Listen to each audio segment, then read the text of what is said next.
25 దాటిన తర్వాత వచ్చే కష్టాలు కొంచెం వెరైటీగా ఉంటాయి అనమాట. చాలా సింపుల్గా ఉంటాయని అసలు అనుకోవద్దు ఎవరు. 20 దాటిన తర్వాత ఇప్పుడు నా పరిస్థితి తీసుకుందాం. రిలేషన్షిప్లోకి వెళ్ళాం, బాగానే ఉంది. 21 అరౌండ్ ఐ వాస్ 21.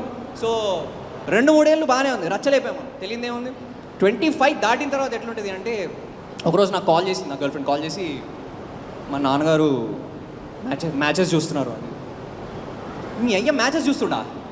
అయ్యా అదే అయ్య అంటే నా ఉద్దేశం నాన్నగారు, డాడీ. ఇది ఆంధ్ర తెలంగాణ కొంచెం స్లిప్ అవుతుంటుంది అనమాట. మనకు అయ్య అన్న కూడా ప్రేమ ఉందండి, మాకు అదో పదం అలాంటిది మాదండి, మేము అయ్యానే అంటాం.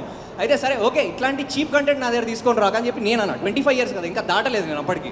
మన ప్రేమలో పిచ్చిది అయిపోయింది ఈ అమ్మాయి. ఎందుకు వెళ్తుంది, వెళ్ళదు, వేరే మ్యాచెస్ చూడదు. అది నా కాన్ఫిడెన్స్. ఇవాళ మనం తిప్పిన కెఫేలు లేవు, మనం తిరిగిన చోట్లు లేవు. ఎవడే ఆ మ్యాచ్ బయట నుంచి వచ్చేది? అమెజాన్లో వచ్చే ఆర్డర్స్ మనకు తెలియవు ఎట్లా వస్తున్నాయో. నువ్వు ఆన్లైన్లో కూర్చొని 4 ప్రొఫైల్ తీసి నేను 4 నెలలు 4 ఏళ్ళు తిరిగిందంతా తీసేస్తావు పక్కకి.